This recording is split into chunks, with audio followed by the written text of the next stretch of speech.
নিতে শুয়ে আছেন জাতির পিতা হজরত ইব্রাহিম আলাইহিসসালাম। হঠাৎ ঘুমের মধ্যে তিনি একটি আশ্চর্য স্বপ্ন দেখলেন। এক ঐশ্বরিক কণ্ঠ যেন তাকে ডেকে বলছে, হে ইব্রাহিম, তুমি কোরবানি করো। হজরত ইব্রাহিম আলাইহিসসালাম এই স্বপ্ন দেখে জেগে উঠলেন। নবীর প্রতি স্বপ্নাদেশ ওহীর সমতুল্য, তাই তিনি ভোরবেলা 100 উট আল্লাহর রাস্তায় কুরবানি করে দিলেন। পরের দিন আবার তিনি শুয়ে রয়েছেন, ঘুমের ভেতরে আবার ভেসে আসলো অলৌকিক সেই কণ্ঠস্বর, কে যেন তাকে বলছেন, হে ইব্রাহিম, তুমি আল্লাহর রাস্তায় কুরবানি করো। তিনি এবারেও দ্বিধাহীন মনে আরও 100 উট আল্লাহর রাস্তায় কুরবানি করলেন। তবুও শান্তি এলো না তার মনে, তার হৃদয়ের গহীনে যেন কিছু বলছে, মনে হচ্ছে আল্লাহ রব্বুল আলামিনের দরবারে তার এই কুরবানি কবুল হয়নি। অতঃপর তৃতীয় দিন তিনি যখন আবার বিছানায় শায়িত, তখন আবার ভেসে আসলো সেই দৈববাণী, এক ঐশ্বরিক কণ্ঠ যেন তাকে ডেকে বলছে, হে ইব্রাহিম, তুমি আল্লাহর রাস্তায় তোমার সবচেয়ে প্রিয় বস্তুটি কুরবানি করো। পরের দিন সকালে হজরত ইব্রাহিম আলাইহিসসালাম গভীর চিন্তায় মগ্ন হলেন। তিনি ভাবতে লাগলেন, আমি পরপর 2 দিন 200 উট আল্লাহর রাস্তায় কুরবানি করলাম, তবুও কেন মনে হচ্ছে এই কুরবানি যেন কবুল হয়নি। তবে কি আল্লাহ তাআলা আমার নিকট থেকে অন্য কিছু চাইছেন? তিনি আরও ভাবলেন, বারবার যে স্বপ্ন আসছে সেখানে তো স্পষ্ট করে বলা হয়েছে, হে ইব্রাহিম, তুমি তোমার সবচেয়ে প্রিয় বস্তুটিকে আমার রাহে কুরবানি করো। এবার তিনি বুঝতে পারলেন, এই দুনিয়ায় তার সবচেয়ে প্রিয় জিনিস তার পুত্র ইসমাইল, এবং আল্লাহ তার নিকট থেকে তার সবচেয়ে প্রিয় জিনিসটির ত্যাগ চাইছেন। এই কথা ভেবে তার বুক কেঁপে উঠল। যখন হজরত ইব্রাহিম আলাইহিসসালামের বয়স ছিল 86 বছর, তখনই তার গৃহে জন্ম নিয়েছিলেন ইসমাইল আলাইহিসসালাম। বার্ধক্যের এই সন্ধিক্ষণে পাওয়া এই সন্তান ছিল তার প্রাণের প্রিয় ধন, তার জীবনের আশা ভরসা, এবং তার বংশধারা রক্ষার একমাত্র আশ্রয়। কিন্তু যখন আল্লাহ তাআলা এই প্রিয় সন্তানকেই কুরবানি করার নির্দেশ দিলেন, ইব্রাহিম আলাইহিসসালামের হৃদয়ে একটু দ্বিধার জন্ম নিল না। তিনি মনে মনে প্রতিজ্ঞা করলেন, যদি আল্লাহর ইচ্ছা হয় যে আমাকে আমার প্রিয় পুত্র ইসমাইলকে কুরবানি করতে হবে, তবে আমি বিন্দুমাত্র পিছু হাঁটব না। আল্লাহর মোহাব্বত এবং সন্তুষ্টির পথে দুনিয়ার কোনো কিছুকেই আমি বাধা হতে দেব না। এরপর আল্লাহর প্রিয় নবী হজরত ইব্রাহিম আলাইহিসসালাম আল্লাহর নির্দেশে তার একমাত্র পুত্র ইসমাইলকে কোরবানি দেওয়ার পবিত্র সংকল্প গ্রহণ করলেন। যেমন ভাবনা তেমন কাজ। ভোরবেলায় হজরত ইব্রাহিম আলাইহিসসালাম অত্যন্ত বারাক্রান্ত মন নিয়ে মক্কার পথে রওনা করলেন। সঙ্গে তিনি আস্তিনের মধ্যে একখানা ছুরি ও কিছু রশি নিলেন। অনেক পথ অতিক্রম করার পর মক্কায় পৌঁছে তিনি বিবি হাজেরার গৃহে গিয়ে বসলেন।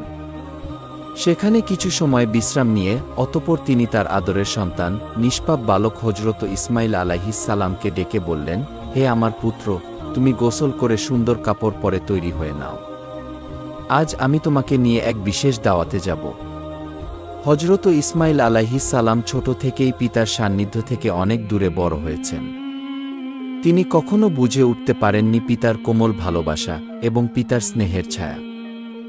আজ হঠাৎ বাবার ডাকে এমন এক দাওয়াতের আমন্ত্রণে তার হৃদয় আনন্দে ভরে উঠল। তড়িঘড়ি করে তিনি ছুটে গেলেন তার মায়ের কাছে। উচ্ছ্বাস ভরা কণ্ঠে বললেন, আম্মাজান, আপনি জানেন, আব্বাজান আমাকে বলেছেন তিনি আমাকে সঙ্গে নিয়ে এক জায়গায় দাওয়াতে যাবেন। আম্মাজান, আপনি দয়া করে আমাকে গোসল করিয়ে দিন আর আমার সবচেয়ে সুন্দর জামাটা পরিয়ে দিন। আজ আমি পিতার সঙ্গে দাওয়াতে যাব, আম্মাজান, আমার আর তর সইছে না। বিবি হাজেরা কিছুক্ষণ স্তব্ধ হয়ে রইলেন। সন্তানের উচ্ছ্বাস দেখে তার মনেও আনন্দের ঢেউ খেলে গেল, কিন্তু অন্তরে কোথায় যেন এক অজানা শঙ্কা ভর করল। তিনি মৃদু কণ্ঠে জিজ্ঞেস করলেন, সত্যি কি বাবা তোমাকে দাওয়াতে নিয়ে যাবেন? হজরত ইসমাইল আলাইহিসসালাম বললেন, আপনি পিতাকে জিজ্ঞাসা করে দেখুন। অতঃপর বিবি হাজেরা হজরত ইব্রাহিম আলাইহিসসালামকে জিজ্ঞাসা করলেন, হে আমার প্রাণের স্বামী, আমি শুনলাম আপনি নাকি ইসমাইলকে নিয়ে একটি দাওয়াতে যাবেন।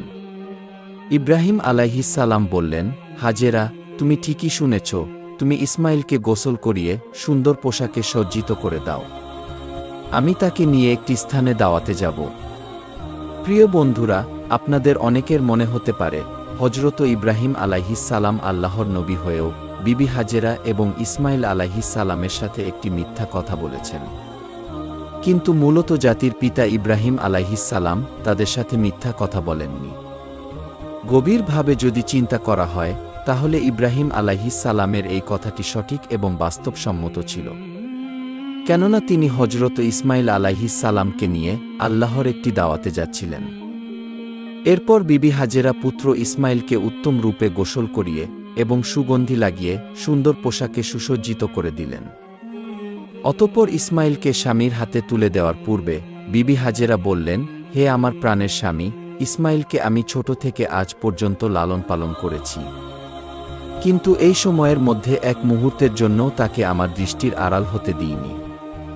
হে আমার প্রিয় স্বামী, আপনি সবসময় তাকে দেখে রাখবেন, কখনোই তাকে আপনার চোখের আড়াল করবেন না। যতক্ষণ না আপনি ইসমাইলকে নিয়ে আমার কাছে ফিরে আসছেন ততক্ষণ আমি উদ্বিগ্ন থাকব। আমি প্রতীক্ষায় থাকব আপনাদের পথের দিকে চেয়ে, আপনাদের আগমনের আশায়।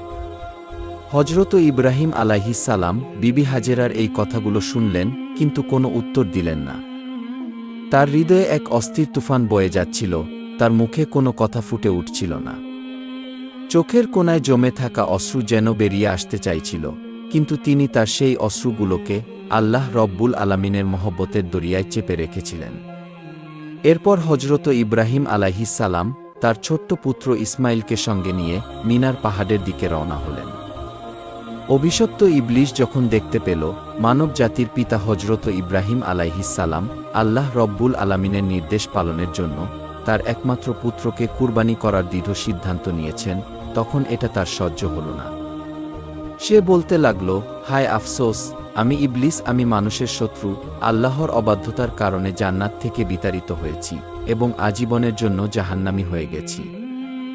অথচ এই মানব জাতির একজন সন্তান ইব্রাহিম আল্লাহর প্রিয় বান্দা হয়ে উঠবে, এটা আমি কিভাবে সহ্য করব? এটা কখনোই হতে দেওয়া যাবে না।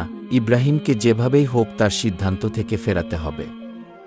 তখন ইবলিশ একটি ষড়যন্ত্রের ফন্দি আঁটল। সে একজন ভালো মানুষের ছদ্মবেশে বিবি হাজেরার নিকটে উপস্থিত হল। অতঃপর শয়তান বলল, হাজেরা, তুমি কি জানো তোমার স্বামী ইব্রাহিম তোমার ছোট্ট সন্তানকে কোথায় নিয়ে যাচ্ছেন? বিবি হাজেরা বললেন, কেন? তিনি ইসমাইলকে বিশেষ একটি দাওয়াতে নিয়ে যাচ্ছেন।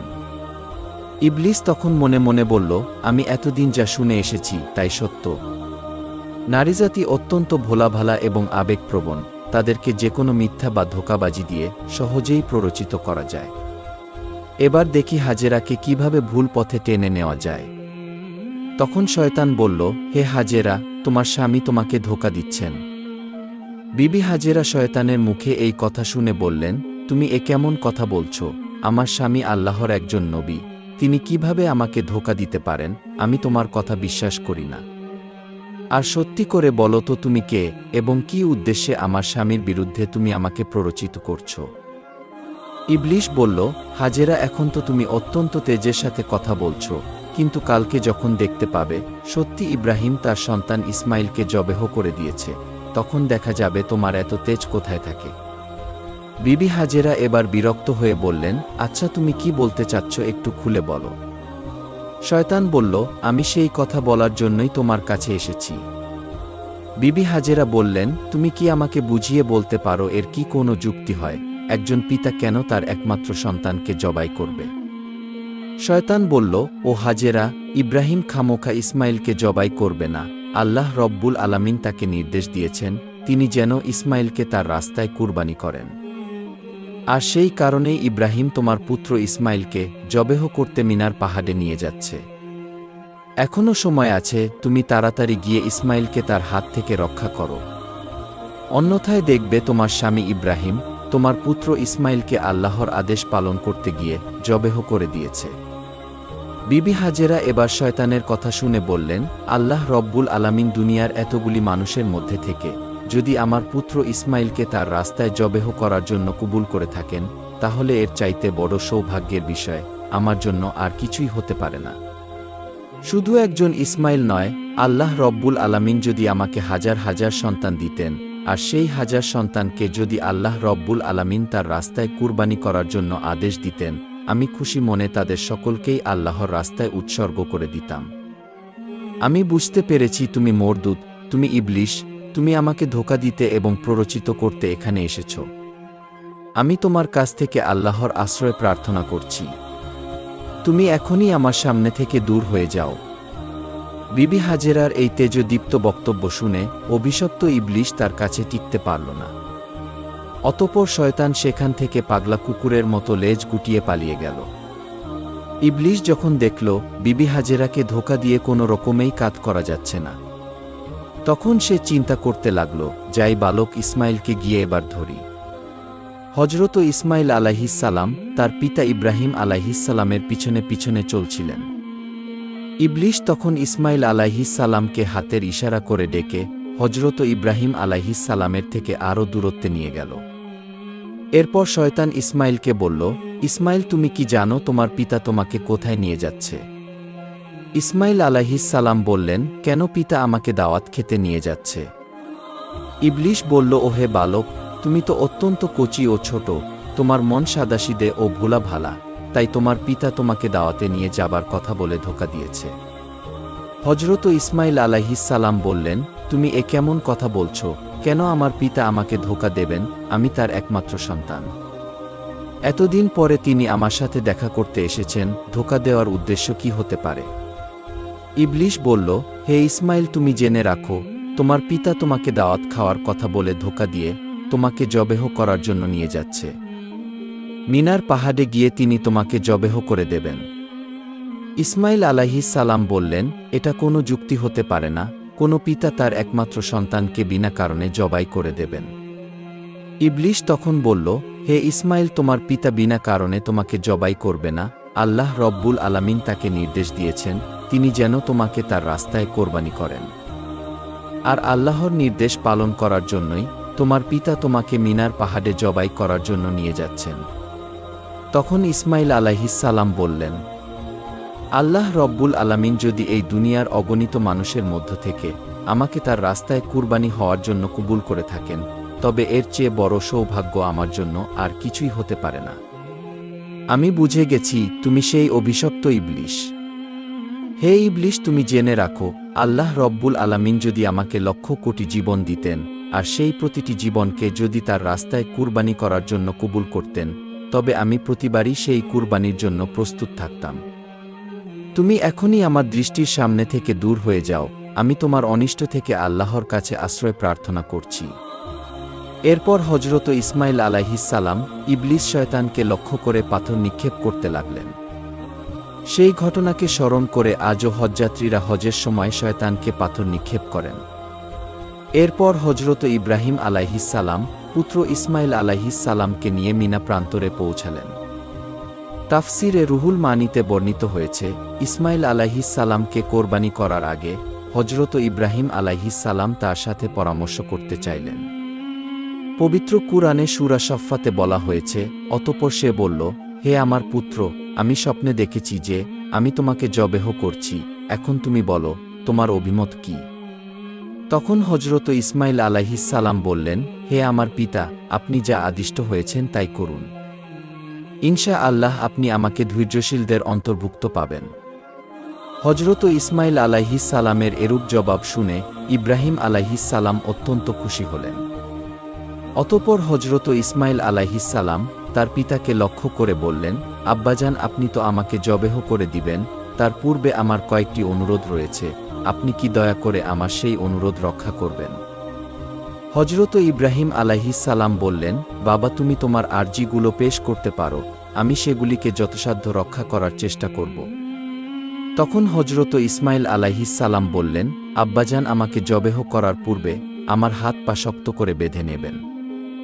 আমি দেখেছি জবেহ করার সময় জীবজন্তু তাদের হাত পা ছোড়াছুরি করে, তেমনিভাবে মৃত্যুর যন্ত্রণা সইতে না পেরে আমিও যদি আমার হাত পা ছোড়াছুরি করি এবং তা যদি আপনার শরীরে লেগে যায়, এতে আমার বেয়াদবি হবে।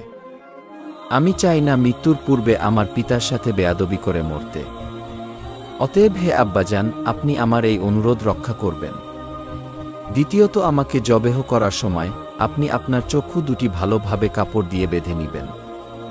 কেননা জবাই করার সময় যদি আপনার দৃষ্টি আমার চেহারায় পড়ে, তাহলে হয়তো আপনার মনে আমার প্রতি ভালোবাসা জেগে উঠবে, যাতে আপনার জবেহের কাজে ব্যাঘাত সৃষ্টি হবে। আর আমি চাই না আমার চেহারার কারণে আপনি আল্লাহ রব্বুল আলামিনের আদেশ পালন করতে কোনো রকম বাধার সম্মুখীন হন। তৃতীয়ত, আমার যে আবদার তা হল, কোরবানি করার পর যখন আপনি গৃহে প্রত্যাবর্তন করবেন, তখন আমার রক্ত মাখা জামা কাপড়গুলো আমার জনম দুঃখিনী মায়ের নিকটে সমর্পণ করবেন এবং তাকে আমার সালাম জানাবেন, বলবেন যে তার এই ত্যাগের বিনিময়ে আমরা একত্রে বেহেশতে অবস্থান করতে পারব। এবং তাকে আরও বলবেন, আল্লাহ পাক তার নির্দেশ পালন করার যে তৌফিক আমাদেরকে দিয়েছেন, তার জন্য তিনি যেন শুকরিয়া আদায় করেন এবং তিনি যেন আমার জন্য কোনো রূপ দুঃখ প্রকাশ না করেন। হযরত ইব্রাহিম আলাইহিস সালাম পুত্রের মুখে এই কথাগুলো শ্রবণ করে অত্যন্ত সন্তুষ্ট হলেন। তিনি তার আস্তিনের নিচে পূর্বেই একটি রশি এবং একখানা ছুরি লুকিয়ে রেখেছিলেন। অতঃপর তিনি সেই রশি বের করে হযরত ইসমাইল আলাইহিস সালামের হাত ও পা ভালোমতো বেঁধে নিলেন। এরপরে তিনি তার চোখ একটি কাপড় দিয়ে বেঁধে নিলেন। অতঃপর হযরত ইসমাইল আলাইহিস সালামকে জবেহ করার জন্য মাটিতে শুয়ে দিলেন। জাতির পিতা হযরত ইব্রাহিম আলাইহিস সালাম তার হাতে ছুরি নিয়ে প্রস্তুত রয়েছেন। তিনি জবেহ করবেন তার একমাত্র সন্তান ইসমাইলকে এবং তিনি এর মাধ্যমে চাচ্ছেন আল্লাহর আদেশ পালন করতে। তিনি সংকল্প করেছেন আল্লাহর আদেশ পালন করতে তাকে পৃথিবীর কোনো শক্তি বাধা দিতে পারবে না। আল্লাহ রব্বুল আলামিনের প্রেমে এবং মহব্বতে মাতোয়ারা হয়ে পিতা তার পুত্রের গলায় ছুরি চালিয়ে দেবেন। এই দৃশ্য দেখে আসমান এবং জমিনের ফেরেশতারা প্রকম্পিত হয়ে যাচ্ছে, তারা আল্লাহর তাসবিহ ও পবিত্রতা ঘোষণা করে যাচ্ছে। এরপরে হযরত ইব্রাহিম আলাইহিস সালাম পুত্র ইসমাইলের গলায় ছুরি চালাতে যাবেন। এমন সময়ে আল্লাহ রব্বুল আলামিন ছুরিকে নির্দেশ দিলেন, হে ছুরি, খবরদার, তুই ইসমাইলের গলার একটি পশমও কাটবি না। তুই যদি ইসমাইলের গলার একটি পশম কাটিস, তাহলে তোর জন্য আমি জাহান্নামের আগুনকে অবধারিত করে দেব। অতঃপর হযরত ইব্রাহিম আলাইহিস সালাম বিসমিল্লাহ বলে পুত্র ইসমাইলের গলায় ছুরি চালিয়ে দিলেন। কিন্তু ছুরি তো পূর্বেই আল্লাহর নির্দেশ পেয়েছে, সে আল্লাহর ভয়ে ভীত হয়ে ইসমাইল আলাইহিস সালামের গলার একটি পশমও কাটল না। হযরত ইব্রাহিম আলাইহিস সালাম বারবার ইসমাইল আলাইহিস সালামের গলায় ছুরি চালাচ্ছেন, কিন্তু কোনো রূপেই তিনি তার গলা কাটতে সক্ষম হচ্ছিলেন না। তখন হযরত ইসমাইল আলাইহিস সালাম পিতাকে বললেন, আব্বাজান, আপনি সম্ভবত আমার স্নেহের প্রভাবে প্রভাবিত হয়ে জোরে ছুরি চালাতে পারছেন না। আব্বাজান, আপনি আপনার গায়ের সমস্ত শক্তি দিয়ে ছুরি সঞ্চালন করুন। আমরা যদি আল্লাহ রব্বুল আলামিনের আদেশ পালনে ব্যর্থ হই, তাহলে আমাদের দুজনকে জবাবদিহি করতে হবে। ইসমাইল আলাইহিস সালামের এই কথা শুনে পুনরায় হযরত ইব্রাহিম আলাইহিস সালাম তার গায়ের সমস্ত শক্তি দিয়ে তার গলায় ছুরি চালাতে লাগলেন। কিন্তু তারপরেও ছুরি হযরত ইসমাইল আলাইহিস সালামের একটি পশমও কাটল না। অনেকক্ষণ ধরে এভাবে ছুরি চালানোর পরে হযরত ইব্রাহিম আলাইহিস সালাম একেবারেই বিরক্ত হয়ে গেলেন।